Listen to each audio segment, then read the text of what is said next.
Nosso cordial boa noite a todos. É um prazer muito grande estarmos aqui. Já é a nossa quarta noite, não é?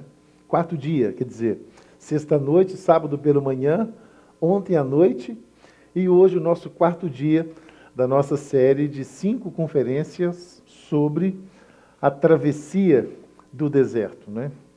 A viagem que o povo de Israel está fazendo aí, do cativeiro egípcio até a terra de Canaã. E eu fiquei muito empolgado com esses temas. Como eu lhes disse na sexta-feira à noite, eu preparei essas mensagens, deve ter uns 25 anos. Tem mais de 25 anos, porque eu era solteiro e eu já comemorei 25 anos de casado no ano passado. Deve ter uns 26 anos que eu preparei isso. Mas essa semana eu andei lendo algumas coisas para atualizar algumas informações, etc. E me empolguei muito com esses temas. E eu louvo muito ao Senhor, porque a palavra de Deus é um espetáculo, né? Uma coisa maravilhosa. Quanto mais você lê, quanto mais você estuda, mais coisa linda e maravilhosa você descobre. Então, gostaríamos de estender a todos vocês esse convite para fazermos mais um mergulho aqui hoje na quarta parada de Israel. Desta vez, no momento que eles estão saindo do Sinai e que sentem, 3 dias depois de deixarem o Monte Sinai, sentem um desejo pelas carnes do Egito. Nós cumprimentamos a todos os nossos amigos internautas que estão nos ouvindo nesse momento, aí no conforto da sua casa, ou quem sabe aí na telinha do seu iPad, do seu smartphone, aonde estiver, sinta-se parte integrante dessa nossa comunidade de fé. Nós esperamos que a bênção do Senhor que está agora sobre nós esteja também aí sobre você. Que Deus o abençoe. Nós convidamos a todos aqueles que trouxeram a Bíblia e que desejarem acompanhar a leitura conosco, que possam fazê-lo abrindo a Bíblia, desta vez em Números, capítulo 11. Números capítulo 11 é a próxima parada depois de ontem. Depois de ontem, Números 11 é a próxima parada. Nós temos aqui um lapso temporal de 1 ano. 1 ano se passou desde a nossa última parada. E nesse 1 ano, muita coisa legal aconteceu. Nem tudo que houve com Israel naquele deserto foi ruim, né? Nem tudo foram experiências ruins. Esse 1 ano, por exemplo, que eles passaram lá de ontem até hoje, muita coisa fantástica, extraordinária aconteceu. Por exemplo, Deus dá a Moisés as segundas tábuas da lei, que a primeira Moisés havia quebrado, né? Quando desce do monte após 40 dias e vê o povo lá naquela algazarra, adorando um bezerro de ouro e retirando as suas roupas, ficando nus e praticando coisas imorais. Moisés fica louco, entende que o pacto que Deus havia feito com o povo foi quebrado pelo povo. Então, se o pacto foi quebrado, a base do pacto, que é a lei, também tinha que ser. E ele, então, lança aquelas tábuas de pedra e as quebra no pé do monte. Mas Deus perdoa e etc. Moisés sobe de novo ao monte e Deus dá as segundas tábuas da lei. Depois, nós temos uma outra experiência interessante, é que o rosto de Moisés passa a resplandecer. Toda vez que ele desce do monte, e ele vai subir nesse monte muitas e muitas e muitas vezes, toda vez que ele desce do monte, o rosto de Moisés fica cintilante, fica brilhante. De forma que ele teve que colocar um véu no rosto para não ferir os olhos das pessoas que se aproximavam dele. Aquilo representa uma mudança de status na espiritualidade de Moisés, que passa a ter uma intimidade muito maior com Deus do que ele havia tido antes do episódio do bezerro. E, ao mesmo tempo, Deus tenta também impressionar o coração do povo, fazendo-os entender claramente que Moisés está imbuído de uma autoridade divina para guiar aquele povo. Depois disso, nós vamos encontrar o momento que Deus pede ofertas ao povo para construir o santuário. Notem que o diabo havia antecipado isso quando mandou o povo arrancar os brincos e os cordões para poder fazer o bezerro.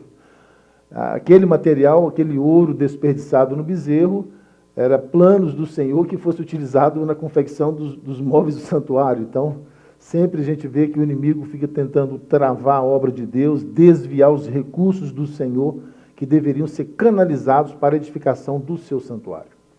Mas ainda restauram alguns objetos de ouro, algumas coisas preciosas, e o povo trouxe isso tudo para que esse material fosse juntado, para que se confeccionasse todos os móveis, as cortinas do santuário.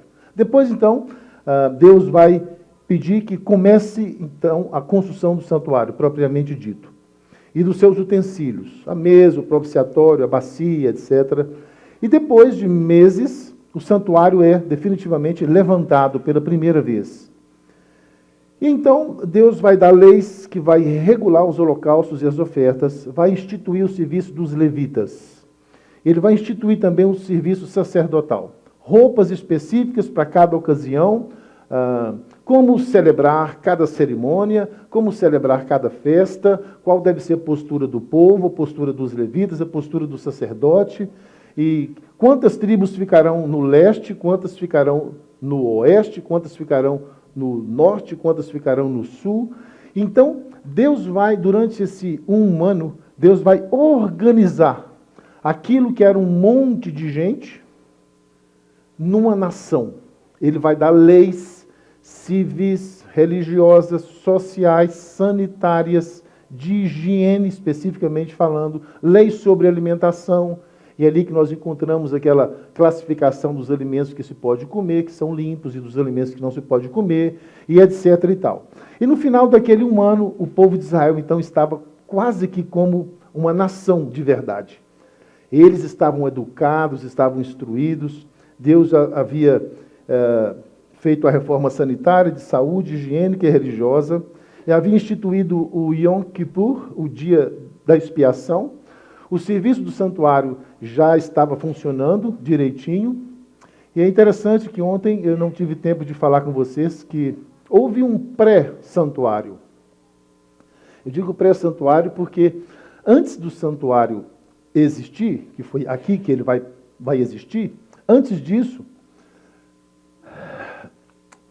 acontece um fenômeno muito interessante. Quando Deus disse para Moisés, olha, esse povo é duro de coração, esse povo não tem capacidade para extrapolar, não tem capacidade para compreender o divino, nem para obedecer. Então, eu não vou ficar no meio desse povo, porque se eu ficar no meio deles, amanhã eles vão pecar de novo e eu vou tacar fogo de novo. Então, é bom que eu esteja um pouco afastado.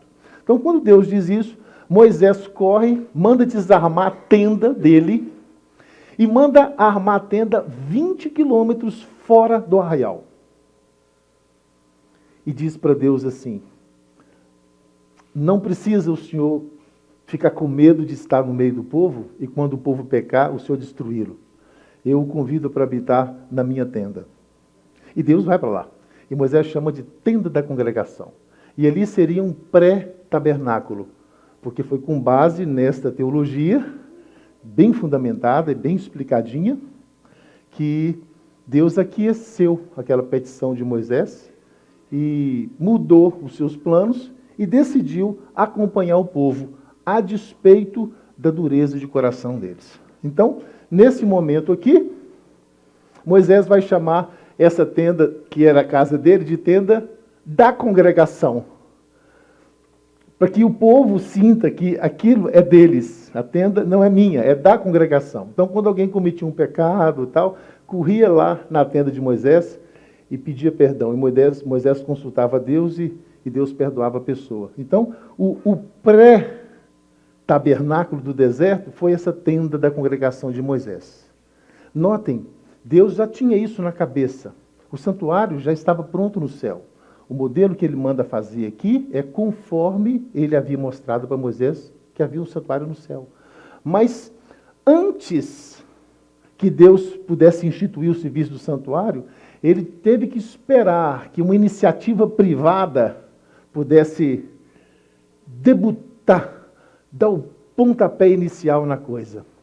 O Senhor entre nós é perigoso. Então vamos colocar o Senhor um pouco afastado de nós, mas que Ele não esteja sem a gente. Então, essa noção, Deus esperou que Moisés tivesse. Quando Moisés tomou a iniciativa, Deus disse, olha, na verdade, meu plano é muito maior do que esse. Olha para cá. E mostrou para ele o santuário no céu. Eu quero que você faça aqui na terra um modelo do que está lá. E não vamos ficar mais lá, fora do arraial, mas nós vamos trazê-lo e colocar no meio de Israel. E ali, naquele local, eu poderei permanecer no meio do povo. É como se as cortinas do santuário fossem uma proteção para o povo não morrer por conta da glória de Deus. E para Deus não se irritar tanto assim com os pecados do povo. Ela é quase que uma embaixada do céu aqui na terra. Uma coisa mais ou menos parecida com isso. Então, depois disso, houve a reforma civil. Deus vem e reatifica a importância do sábado como dia do Senhor e estabelece o ano do jubileu. Depois, dá as leis que vão proteger os escravos. E Deus disse claramente por quê. Assim, porque vocês foram escravos na terra do Egito. Então vocês, mais do que qualquer outro povo do mundo, precisam aprender a tratar com amor e com respeito os escravos. Porque vocês também um dia foram escravos. Aí Deus vai estabelecer o primeiro censo de Israel, vai fazer a contagem das 12 tribos, porque havia um probleminha, havia alguns problemas. Um deles era que o populacho, aquela mistura de gente mestiça, de egípcios que haviam se casado com as meninas de Israel, eles não se encaixavam em nenhuma tribo.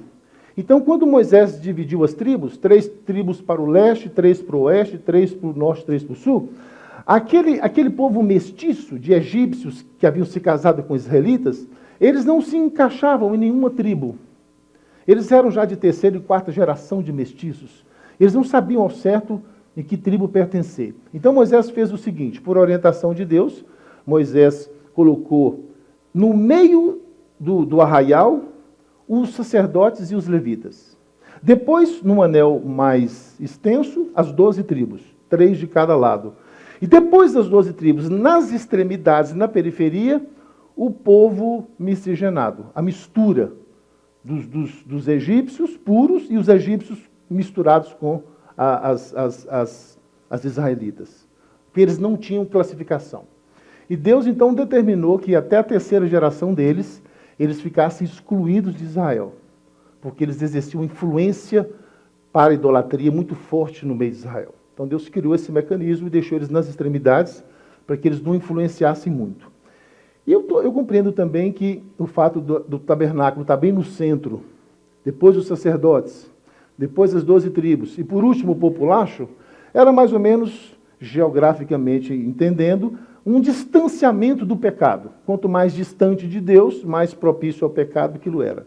Depois da 3ª geração, que os netos daquela geração nascessem, eles já estariam acostumados com as leis de Jeová, então poderiam entrar numa daquelas 12 tribos e se aproximar mais do santuário do Senhor. Bem, celebra-se então a Páscoa pela primeira vez. E os israelitas partem do Sinai.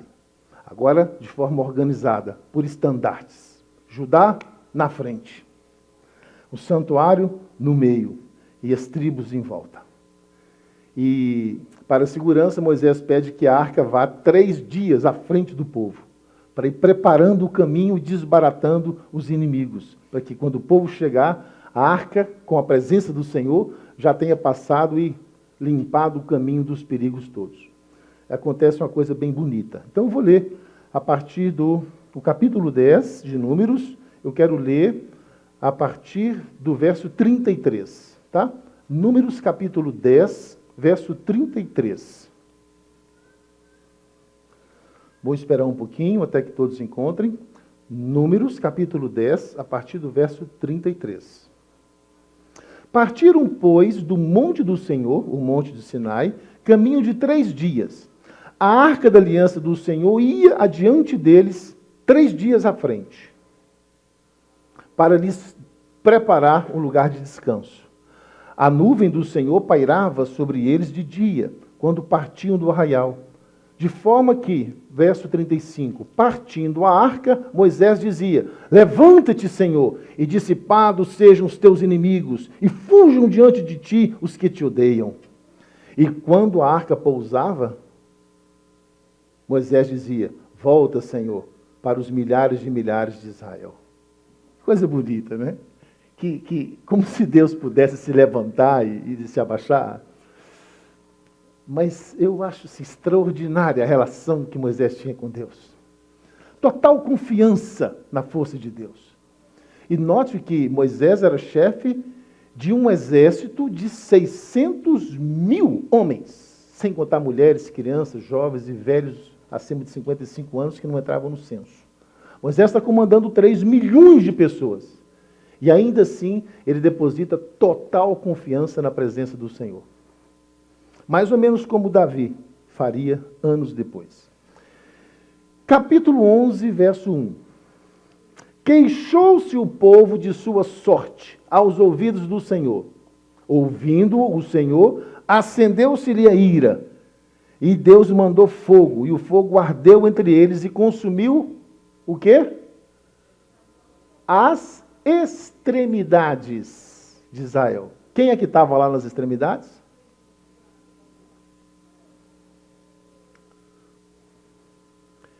Patriarcas e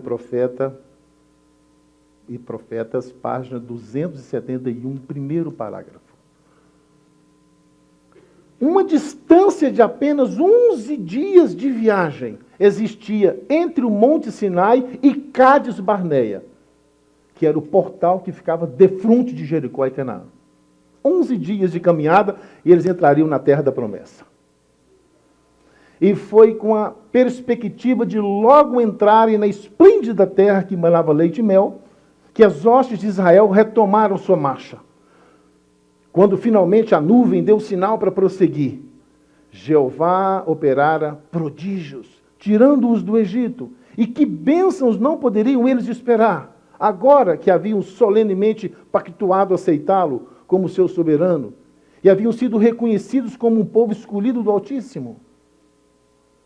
Depois de 3 dias de viagem apenas, ouviram-se francas reclamações e murmúrios. Essas reclamações e murmúrios originaram-se com a mistura de gente egípcia. Muitos dentre a qual não se achavam unidos completamente com Israel e estavam continuamente a espreitar qualquer motivo para censurar Moisés. Os queixosos não se agradavam com a direção da marcha e estavam continuamente a achar defeito no modo como Moisés os conduzia, embora bem soubessem eles que não era Moisés quem os guiava, mas o Senhor. Então, de onde partiu a reclamação? As queixas, as acusações? Do populacho. O descontamento é contagioso, meus irmãos. E logo, aquela labaredinha acendida por eles contaminou o arraial inteiro. Deus imediatamente mandou fogo, sem explicação, e aquelas labaredas de fogo circundaram assim o arraial e queimou e matou e boa parte daqueles ímpios que estavam instigando o povo de Deus à falta de fé, à falta de crença. Verso 2 do capítulo 11. Então o povo clamou a Moisés, e orando Moisés ao Senhor, o fogo se apagou. Deus nem vai conversar mais com Moisés. Simplesmente apagou o fogo. Pelo que aquele lugar se chamou Taberá, que quer dizer a labareda do Senhor. Verso 4. E o populacho que estava no meio deles veio a ter grande desejo das comidas dos egípcios, pelo que os filhos de Israel tornaram a chorar e também disseram: quem nos dará carne a comer? É importante a gente estar atento às coisas que Moisés escreve aqui. Notem. E o populacho, os egípcios que estavam no meio deles, sentiram grande desejo pelas comidas do Egito. E o povo de Israel clamou a Deus. Compreenderam? O populacho deu grito lá, e o povo de Deus aqui sentiu o desejo. É importante a gente notar esse detalhe aqui. Porque, embora não exista uma definição assim muito clara de desejo, e eu vou mostrar algumas pressuposições para vocês daqui a pouquinho, mas não existe uma clássica definição do que é desejo. Ninguém sabe de fato o que é o desejo. Só se sabe que o desejo ele não é do mundo. Ele é subjetivo, ele está no coração do ser. O desejo não existe no real, porque ele não é necessidade. Mas ele pode ser despertado por uma influência externa não santificada. O desejo não brotou no coração do povo de Israel, porque o povo recebia o maná de Deus a cada manhã. E no maná que caía do céu havia todas as proteínas, vitaminas, carboidratos que o povo necessitava para suas caminhadas. Era o pão de Deus, o pão dos anjos. Não precisava comer fruta, nem verdura, nem legume, nem cereais, nem castanhas, nem nozes. O maná tinha tudo isso que eles necessitavam. E era gostoso, tinha sabor de mel. O povo não tinha necessidade de nada. O desejo foi acendido com uma labareda externa que veio das extremidades. Vou repetir o verso 4 do capítulo 11. E o populacho que estava no meio deles veio a ter grande desejo das comidas dos egípcios, pelo que os filhos de Israel tornaram a chorar e também disseram: quem nos dará carne a comer? Lembramo-nos dos peixes que no Egito comíamos de graça. De graça? Eles venderam a alma deles para o diabo, para comer uma miserável porção de comida. Eles eram escravos. E estão dizendo que comíamos de graça. Que mentira. Ai, que saudade dos melões, dos alhos silvestres, das cebolas. Verso 6. Agora, porém, seca-se a nossa alma, e nenhuma coisa vemos senão este maná. Mais para frente eles vão chamar o maná de coisa vil. Esse maná, esse vil maná, esse troço miserável e ordinário. Agora, porém, seca-se a nossa alma. E nenhuma outra coisa temos a comer senão esse maná. Nossa, Deus ficou muito triste. Verso 7. Era o maná como semente de coentro, e a sua aparência semelhante à de um bidélio. Espalhava-se o povo e o colhia, e em moinhos o moía, ou num grau o pisava, e em panelas o cozia, e dele fazia bolos, e o seu sabor era como de bolos amassados com azeite. Quando de noite descia o orvalho sobre o arraial, descia também o maná. Verso 10. Então Moisés ouviu o povo chorar. Cada família chorava na porta da sua tenda. E a ira do Senhor grandemente se acendeu. E pareceu mal aquilo aos olhos de Moisés. Moisés viu que a situação não estava boa. Falou: meu Deus, o troço está feio. Tem que fazer alguma coisa aqui. Ele então olha para Deus e diz: concebi eu porventura todo esse povo, Senhor? Sou eu mãe dessa raça miserável? Foi eu que dei à luz esse povo aí? Para que eles me façam sofrer tanto assim. Verso 13, eles andam chorando diante de mim de dia e de noite, pedindo carne. Eu quero carne, eu quero carne, eu quero carne. Eu sozinho não posso levar essa responsabilidade, isso é pesado demais para mim. Eu prefiro que o Senhor me mate. Verso 15.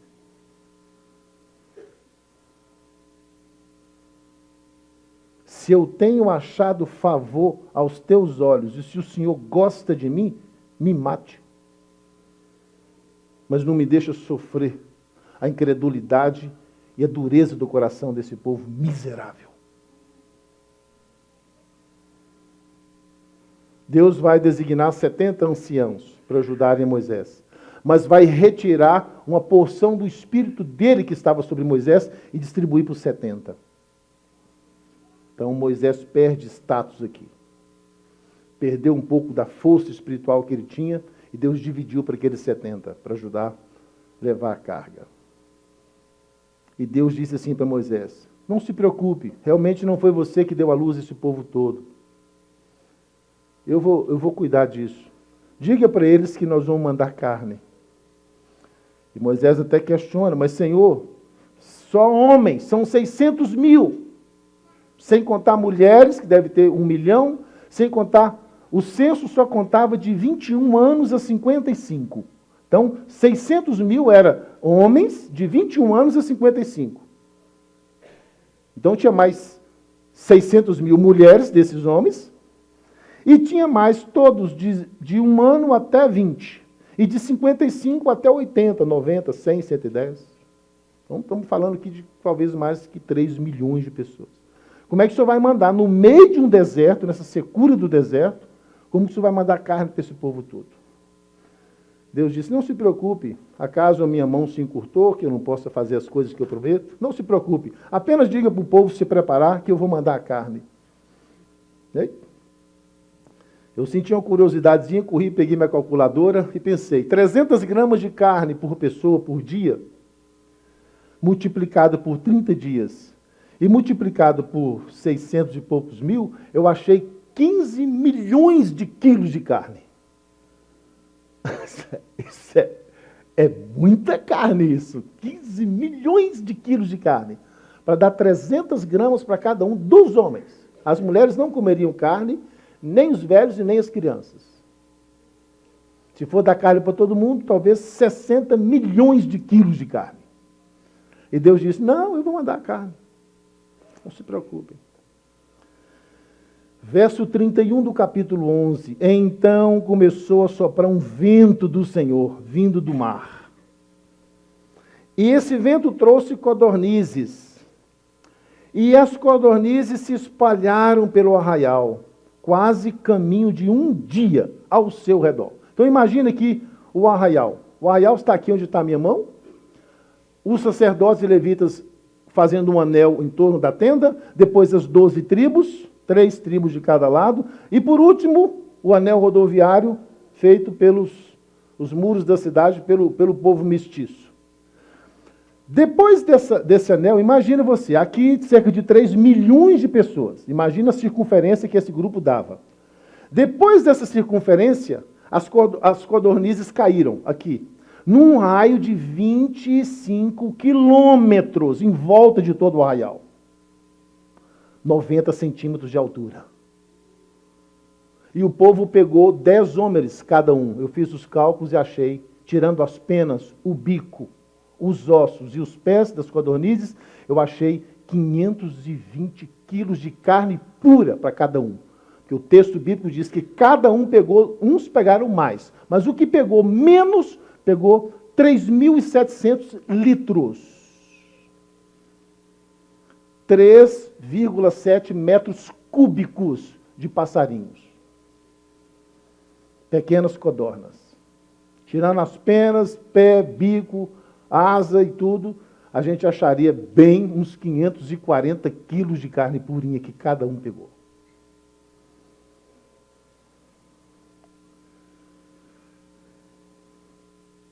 Levantou-se o povo, verso 32, todo aquele dia, toda aquela noite e o outro dia inteiro, 36 horas, catando as codorninhas. E recolheu as codornizes. O que menos pegou 10 homens, que é 3,7 metros cúbicos.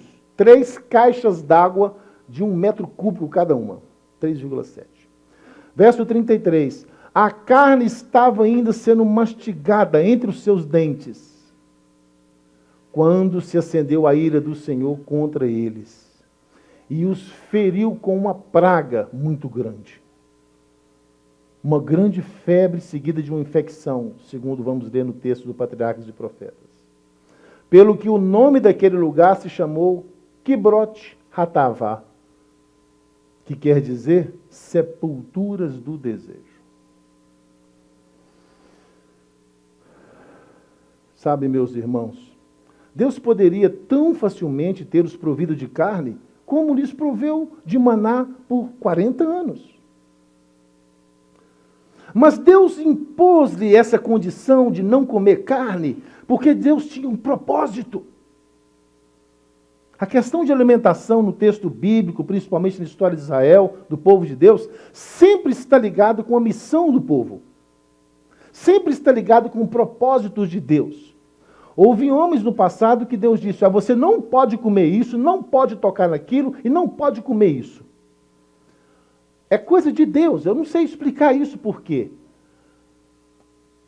O João Batista, por exemplo, o maior de todos os seres humanos, segundo a avaliação de Cristo, ele comia mel silvestre e uma espécie que se chamava gafanhotos, que nós não sabemos hoje o que é exatamente isso. Só comia isso.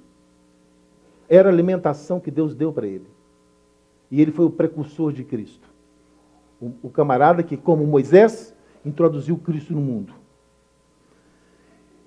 E dentro dessa conjuntura de santificação, de organização de uma nação no meio de um povo escravo há 430 anos, Deus queria santificar aquele povo. Deus queria fazer daquele povo a nação mais poderosa da terra, como de fato ele vai fazer. E dentro dessa conjuntura, Deus os proibiu de comer carne.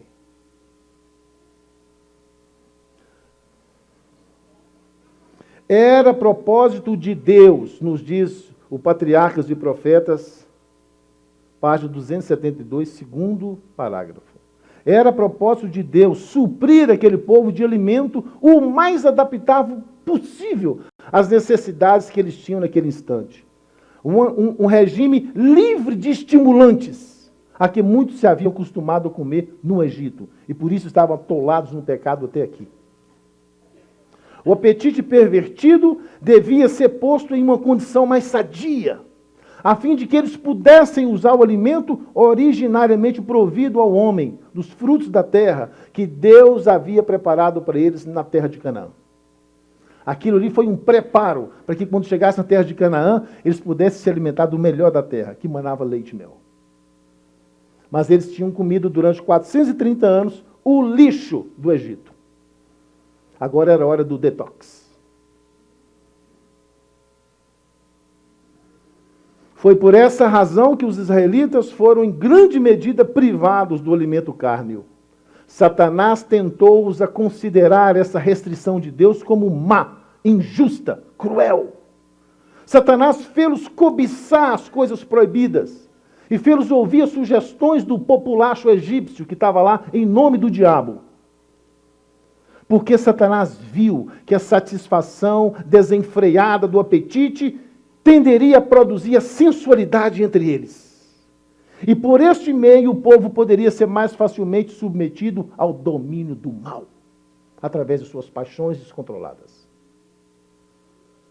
E Satanás não tardou a colocar seu plano em andamento. Fê-los cobiçar as coisas proibidas, porque viu a satisfação desenfreada do apetite deles.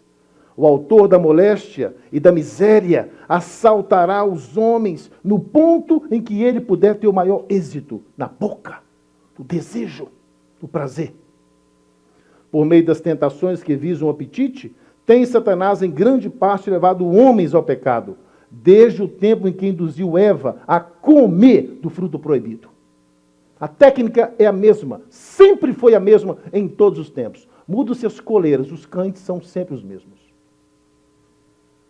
E é pela boca que Satanás vai fisgando um aqui, outro ali e outro acolá. Como fisgou a primeira nesta terra, a Madame Eva. Foi por esse mesmo meio que ele levou Israel a murmurar contra Deus. A intemperança no comer e no beber, determinando como o faz a satisfação das paixões baixas, a imoralidade, prepara os homens o caminho para desrespeitarem todos os deveres morais. Ao serem assaltados pela tentação, pouco poder têm eles para resistir às outras tentações. Satanás estava minando a força moral do povo. E Deus tinha que intervir, né? Deus tinha que intervir. Sabe, meus amigos, nós precisamos estar atentos. É possível que esse tipo de problema, essa estratégia do inimigo, esteja em voga hoje também, em muitos dos nossos lares, em muitas famílias que compõem o Israel de Deus hoje, não é verdade? Deus deu ao povo aquilo que ele não queria dar. Mas o deu, porque eles insistiram, choraram, desejaram, cobiçaram e ficaram magoados. E muitas vezes eu tenho encontrado pessoas em meu ministério que dizem, olha, pastor, eu fiz isso, isso e isso, tomei essa e essa decisão, mas foi com a bênção de Deus. Como com a bênção de Deus?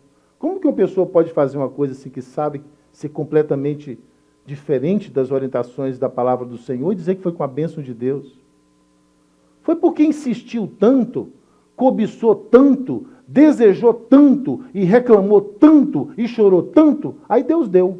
Aí ele diz, tem a bênção de Deus. Não, não tem não. Tem a permissividade de Deus. Mas a bênção de Deus não. Foi Deus que mandou a carne aqui, não foi? Mas foi uma bênção? Irmãos, nós precisamos tomar muito cuidado com a providência divina.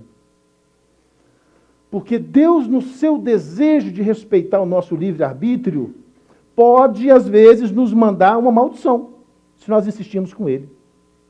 Ah, mas é esse rapaz que eu quero seja meu marido. Mas minha filha não é a pessoa ideal. Mãe, mas... Igual Sansão, né? A mãe dele disse, mas tem tantas princesas em Israel, filho. Você é um homem tão alto, tão forte, tão bonito. Qualquer princesa de Israel que você estalar o dedo, quer ser sua esposa. Ele disse, não, mas eu quero essa filisteia aqui, ó, porque ela que agrada o quê? O desejo.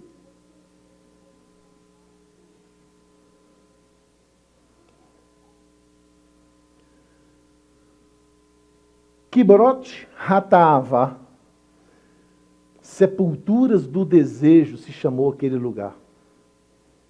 Falei, meu Deus, eu quero saber um pouquinho o que as pessoas que entendem os pensadores, né? O que os pensadores entendem sobre o desejo? Aí fiz um pequeno estudozinho, que eu chamo aqui de a metafísica do desejo. Não é para confundir a cabeça de ninguém, é apenas para saber o que os homens pensam sobre isso. Homens que não são cristãos, que nem creem em Deus, que nem nada. Pensadores. Eles dizem que o desejo é um tipo de sentimento, mas dizem claramente que nenhum de nós sabe definir o que é o desejo. Mas eles dizem que sim, nós podemos falar como ele se manifesta, mas não sabemos dizer o que necessariamente ele é. Então isso significa que o desejo faz parte, sem fazer parte, do mundo. Ele está no mundo, mas não é do mundo. A não ser na medida em que a pessoa que o acalenta é do mundo. Eu quero repetir esse pensamento, isso é muito interessante. O desejo faz parte, sem fazer parte do mundo. Porque o desejo não faz parte do mundo, mas ele pode fazer se a pessoa que faz parte do mundo o acalentar em seu coração. Tira a palavra desejo e coloca a palavra fé. E faça a mesma construção, que você vai chegar à mesma conclusão, só que no sentido inverso. A fé não é do mundo. Não encontramos a fé no mundo, mas a fé pode ser do mundo. Se uma pessoa do mundo acalenta e desenvolve a fé no seu coração. A fé nós bem sabemos que é um dom de Deus no coração do homem. Da mesma forma que o desejo é um dom do diabo para os seres humanos. E isso não é crente que está falando, não. São os filósofos, eu vou dar o nome deles daqui a pouquinho.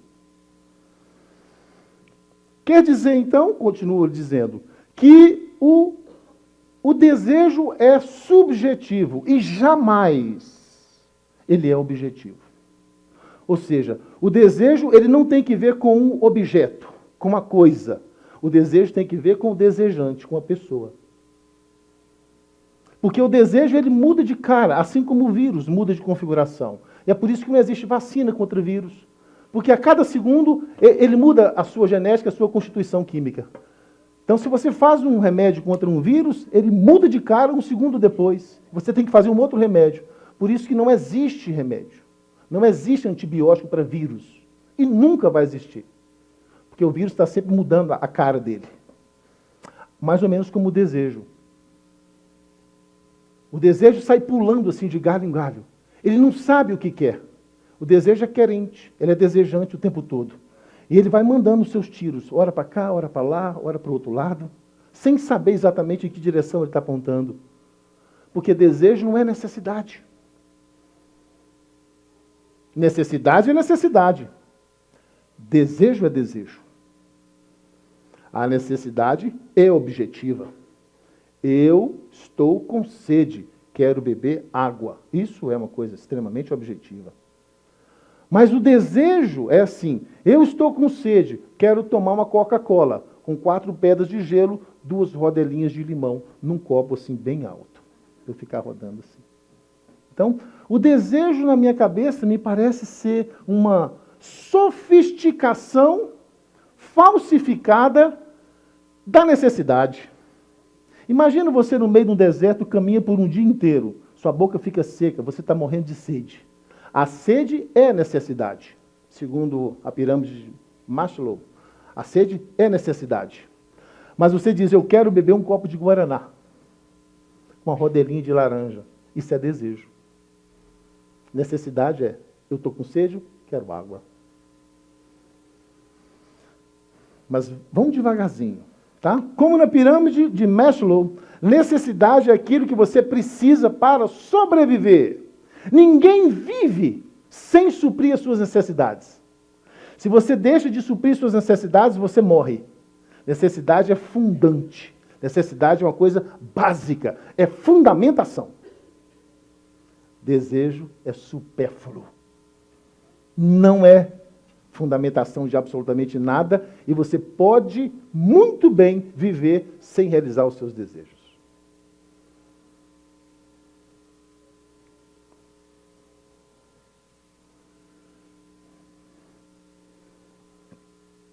Tudo aquilo que você precisa para a sua sobrevivência é necessidade.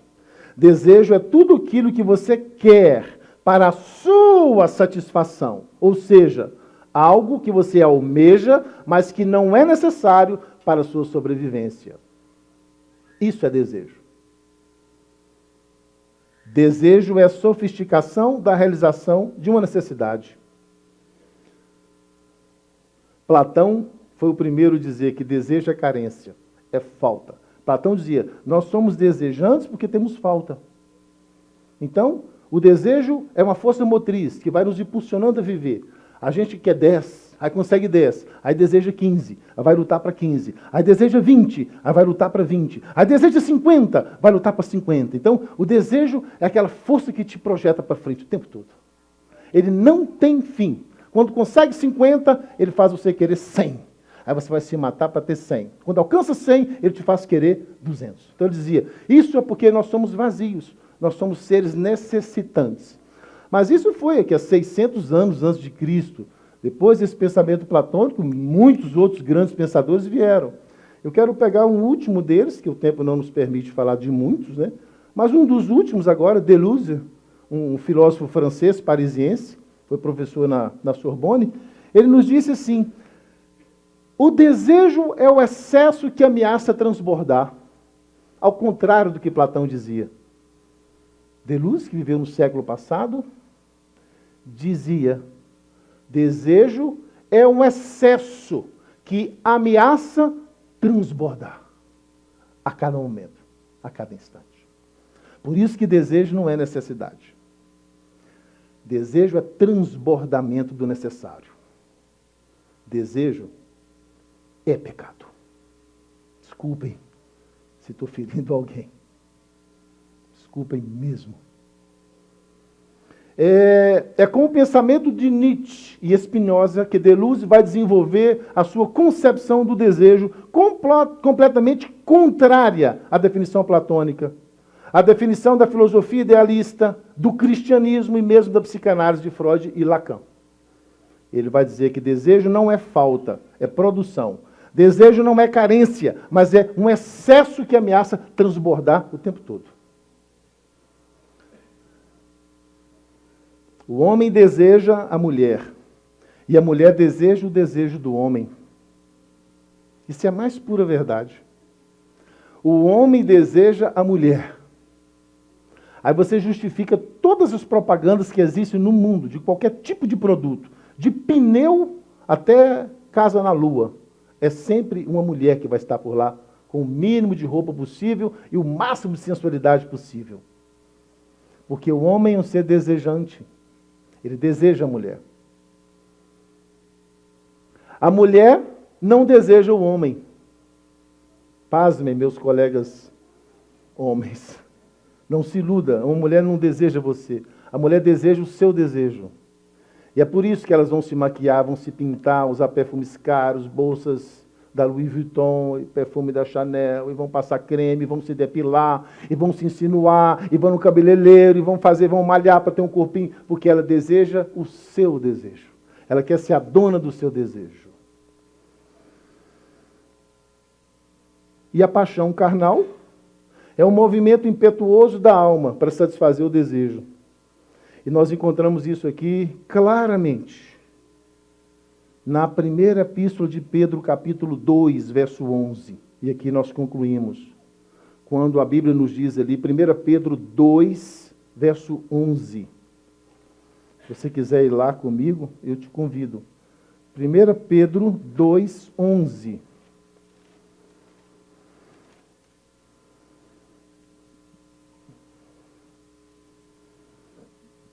1 Pedro 2,11. Amados, exorto-vos como peregrinos e forasteiros que sois.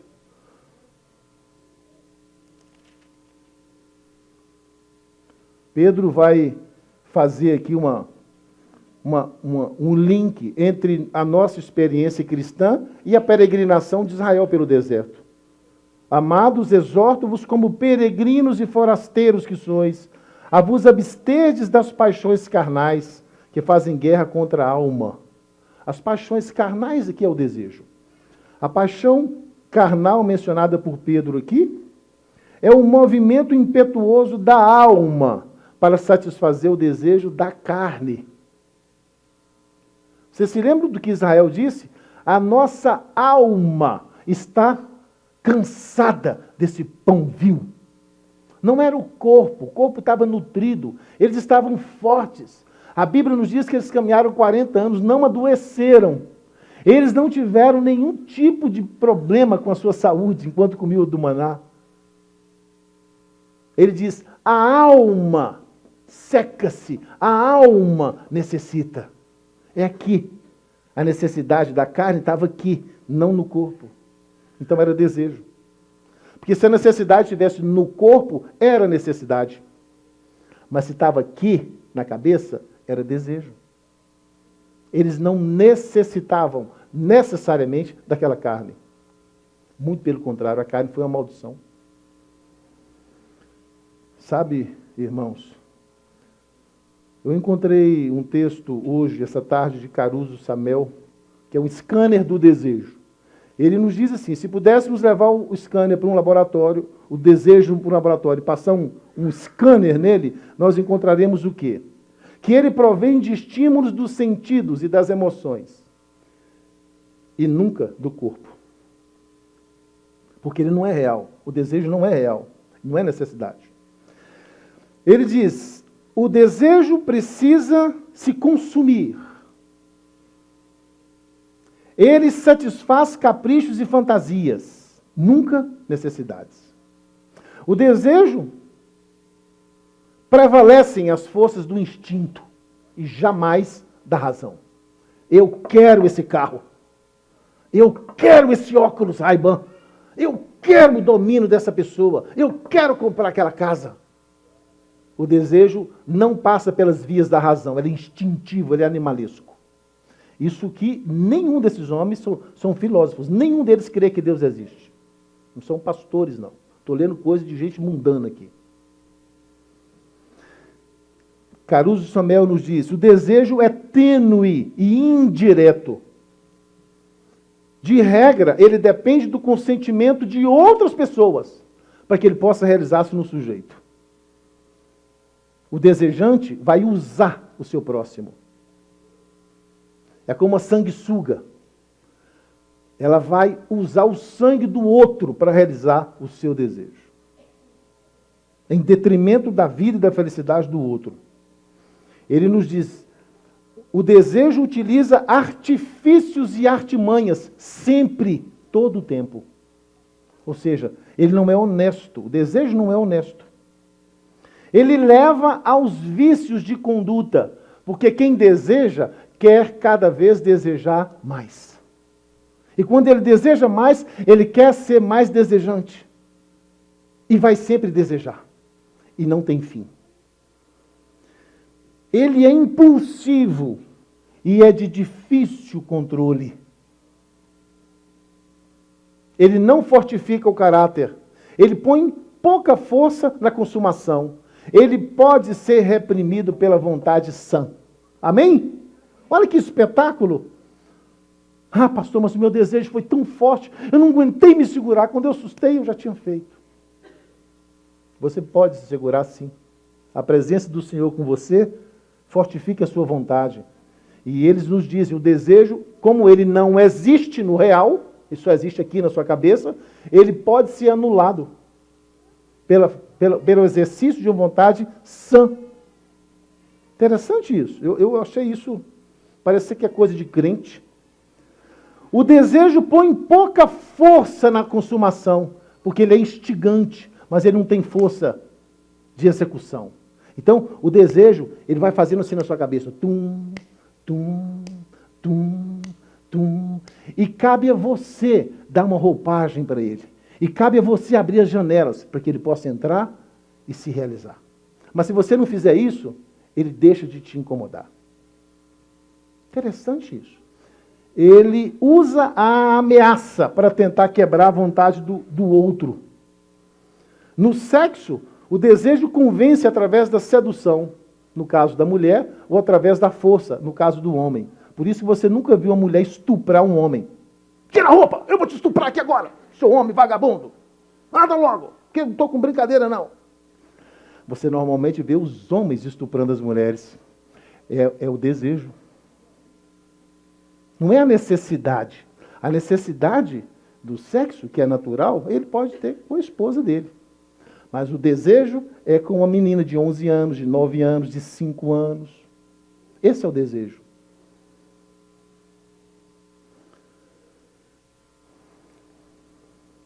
A mulher seduz e o homem a força. O desejo é aleatório, é inconstante, é variável. O desejo é quase sempre imediatista. Ele vem impulsando, pum, pum, pum, pum, pum, e você pensa, se eu não fizer isso agora, eu vou morrer. Mas é mentira, o desejo é falso, ele não existe no real. Basta você contar até 10 que ele desaparece. Ele é inconstante, é imediatista. E quando negado por um outro, que não o desejante, ele se transforma em obsessão. Eu tenho tantos casos para contar, mas tem coisas que não dá para se contar assim quando se filma ou quando tem criança. Mas pelo menos um eu vou contar. No meu primeiro ano de ministério, eu tinha 25, 26 anos de idade. Eu tive um caso ao lado da minha casa que eu fiquei apavorado até hoje. Havia um rapaz, havia uma casa de uma senhora muito rica. E tinham vários empregados que trabalhavam lá. Dentre eles um jardineiro e uma moça que fazia a comida. E esse jardineiro era fascinado com essa moça. Mas ele bebia, jogava sinuca, no boteco, ele tinha uma vida assim, meio desregrada. E a moça era crente da Igreja Assembleia de Deus. Uma moça assim, muito honesta nas suas convicções religiosas e se vestia de forma assim, muito correta. E esse rapaz acalentou essa cobiça, esse desejo mórbido por essa moça. E várias vezes ele a havia interpelado, chamando para namorar, etc. E ela dizia que não podia, que ela tinha outros princípios, que ela procurava um rapaz que fosse o servo de Deus, etc. E um dia os patrões viajaram. e deixaram a chave da casa com essa moça, para que ela pudesse fazer o seu serviço, a fim de que eles chegassem e tudo estivesse pronto. E esse rapaz conseguiu entrar nessa casa. E ele pegou essa moça e a forçou. E depois que abusou dela, ele a enrolou num lençol e lançou para fora dos muros, no meio do mato. E a polícia encontrou isso, o corpo dessa moça. E como eu era vizinho, eu não pude deixar de presenciar essa coisa. Os lábios da moça haviam sido arrancados, e os mamilos dos peitos também. E o rapaz havia confessado para a polícia que quando ele a matou para forçá-la, porque ela não permitiu que ele tocasse no corpo dela enquanto viva. Ele teve que matá-la para poder abusar dela e realizar o seu desejo. Ele estava com tanta ânsia do desejo, tanta loucura, que ele começou a dar mordidas nas partes do corpo da moça. Eu fiquei pensando, meu Deus, aonde um desejo insano pode levar alguém? A insanidade animalesca. É exatamente o que esse filósofo nos diz aqui, ó. Quando negado pelo outro, o desejo do desejante se torna uma obsessão assassina. Porque o desejo, quando acalentado, ele domina. Ele domina a pessoa. Ele não tem força para pulsar. Mas se ele for acalentado, ele vai crescendo, ele domina. E se o outro se negar, porque o desejante necessita da concessão do outro para realizar o seu desejo. Se o outro nega, o desejo pode se tornar uma obsessão. E a obsessão, ela pode ser uma obsessão assassina, como sempre é. E Deus, sabendo de tudo isso, conhecendo tudo isso, estabeleceu para o povo de Israel um regime são, orientações sãs, leis sadias, guia sadio e consagrado que era Moisés. Mas o povo recusou a santificação do Senhor. E eu às vezes me pergunto, no exercício do meu ministério, quando o telefone toca e pessoas que estão passando por problemas me chamam para orar com elas, para dar uma orientação bíblica, vira e mexe, eu caio sobre uma questão dessa. Alguém que acalentou um desejo, não bom, não cristão, e acabou entrando numa situação que ela não dá conta mais de resolver. Eu fico pensando, meu Deus, nós precisamos ser mais obedientes ao Senhor. Nós precisamos seguir mais de perto as orientações do Senhor, porque senão nós vamos perder o controle da nossa vida. Sabe, meus amigos, o mundo que nós vivemos é um mundo mau. E as coisas hoje foram organizadas na nossa sociedade de forma que o desejo ele é exaltado. Hoje à tarde eu vi um curso de marketing e propaganda. Como transformar o desejo em necessidade. É isso que as pessoas que trabalham com marketing agressivo nas grandes lojas e indústrias estão estudando. Como transformar o desejo em necessidade. Quer dizer, isso é impossível fazer isso. Mas é uma arte, uma manobra plástica que esse grupo de gente que trabalha nessa propaganda extremamente agressiva está fazendo. O desejo não existe, mas você pode transformar o desejo em necessidade. Por exemplo, eu preciso me comunicar com as pessoas. O desejo é, você tem que ter um iPhone 6. Mas gastar tanto dinheiro assim no aparelho? Não, nós vamos fazer as pessoas pensarem que ou elas compram um iPhone 6 ou nenhum outro telefone celular faz sentido. Então nós vamos criar um marketing extremamente bem elaborado e jogar essa propaganda no ar. E bater na cabeça das pessoas. Tum, tum, tum, tum, tum, tum. Vai no aeroporto, tem um iPhone 6 desenhado. Vai ver a televisão, aparece o iPhone. Vai no cinema ver um filme, tem lá propaganda. Vê uma pessoa importante com um iPhone 6 na mão. Então ela chega à conclusão, eu preciso desse aparelho. Ou seja, os marqueteiros conseguiram transformar um vil desejo numa real necessidade. Esse é o bom marqueteiro. Vamos contratar esse camarada para a nossa empresa. Aí eu fiquei pensando, meu Deus, nós somos bombardeados o tempo todo. Bombardeados o tempo todo. E há muitos homens, há muitas mulheres que pensam, que precisam realizar os seus desejos. Quando, na verdade, nenhum de nós precisa realizar esses desejos. Eles não existem no real.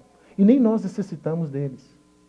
Mas se nós nos afastarmos de um assim diz o Senhor, se nós predispormos a nossa vida para esse bombardeamento, nós vamos permitir que facilmente os desejos se tornem necessidade.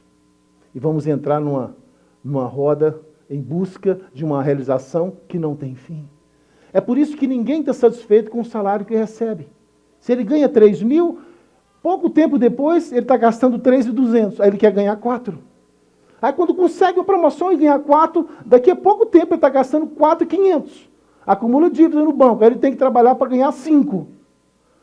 Porque nós nos tornamos escravos do marketing, da propaganda, do consumismo absurdo que existe por aí. Quando, na verdade, o Senhor Deus já nos deixou as coisas bem classicamente determinadas desde a época de Israel. Eu gostaria de concluir hoje. A Aline preparou uma música extraordinária. Eu gostaria de concluir hoje fazendo uma prece, uma oração. Talvez nem seja para a igreja toda, como nas noites anteriores. Talvez seja uma oração aí para 5 pessoas, 4 pessoas. Mas não tem problema. Hoje nós falamos sobre o desejo, a força do desejo, os males que o desejo pode causar, o distanciamento que o desejo pode causar.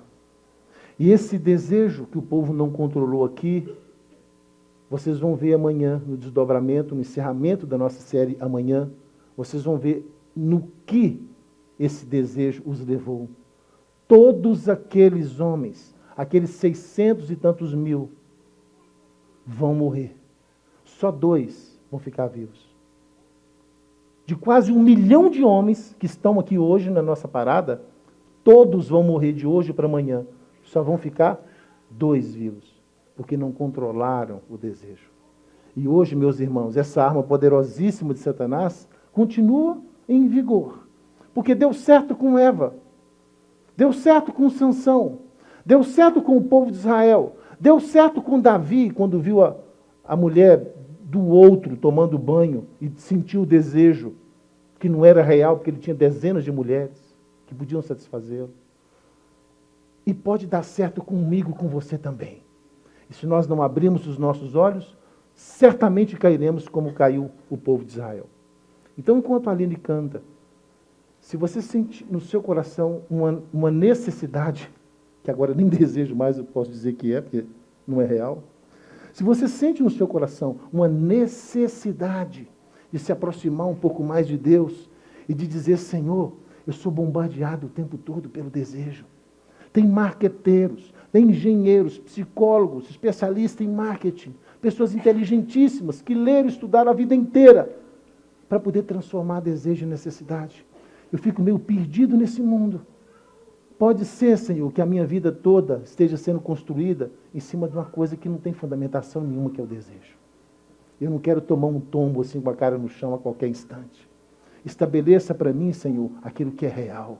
Eu quero trabalhar em cima das minhas reais necessidades. Eu quero que o Senhor unja os meus olhos, o meu entendimento com o Espírito Santo, para eu saber discernir exatamente qual é a separação entre o desejo e a necessidade. Nada de supérfluo, nada do luxo, nada das coisas que não são necessariamente necessárias nessa nossa vida. Se você sente esse desejo, eu gostaria de convidá-lo a levantar-se aí onde você está, ou se você desejar, dá uns passos aqui à frente. Eu quero fazer uma oração no final. Eu quero pedir ao Senhor Deus que santifique a nossa vida, que limpe o nosso coração e que nos faça ver claramente a diferença entre o desejo e a necessidade e nos dá força moral para fazermos decisões acertadas, para que o inimigo não consiga nos derrubar, como já derrubou milhões atrás de nós. Que Deus nos abençoe.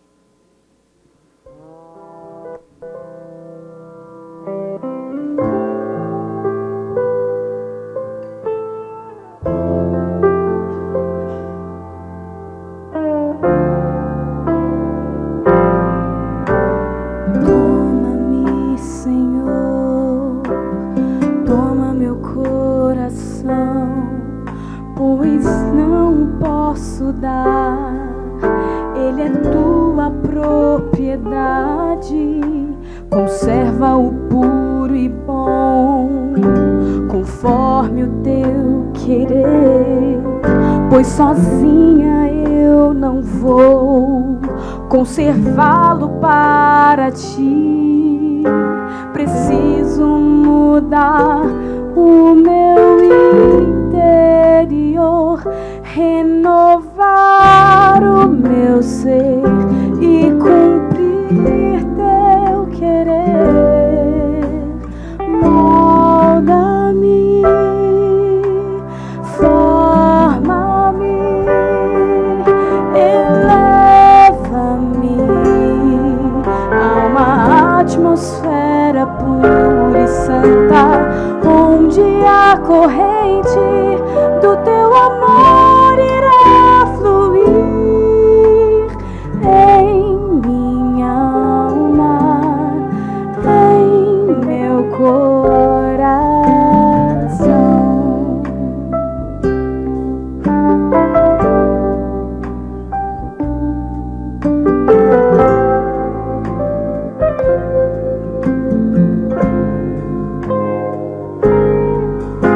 Salva-me, Senhor, salva-me, por favor. Me ajuda a lutar a despeito de mim mesmo. Tão fraca eu sei que sou, tão diferente de ti, mas eu sei que vou vencer, pois tu venceste a cruz por mim. Quero viver firmemente, meu Jesus, firme em tuas promessas, seguindo tua luz. Molda-me, forma-me, eleva-me a uma atmosfera pura e santa, onde a corrente do teu amor irá fluir em minha alma, em meu coração.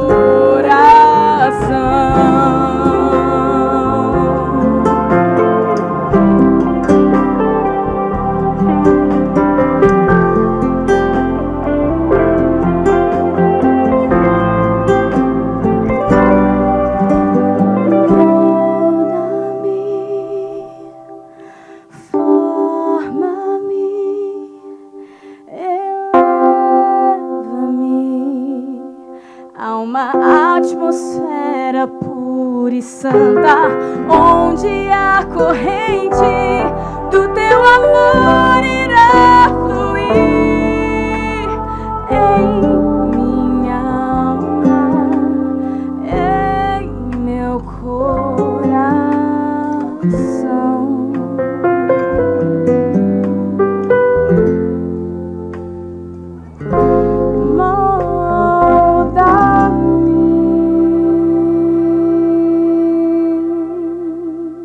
Querido Deus que habita nos céus, muito obrigado, Senhor, por essas experiências extraordinárias que foram registradas na Bíblia para nossa instrução.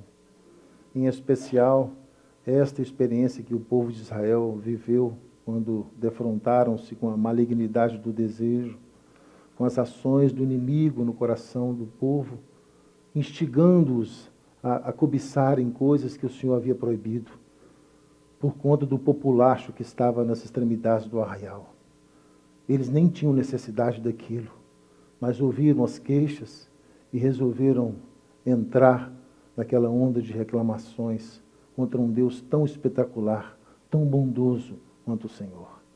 Perdão, Senhor, por todas as vezes que nós procedemos de igual forma. Não considera, Senhor Deus, o vazio do nosso coração, não considera a cobiça dos nossos olhos, porque nós somos pó.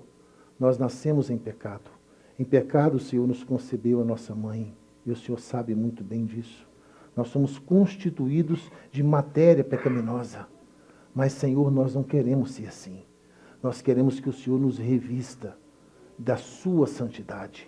Nós queremos que o Espírito do Senhor crie em nossa mente um novo ser, a imagem e a semelhança do teu Cristo, o Santo de Israel.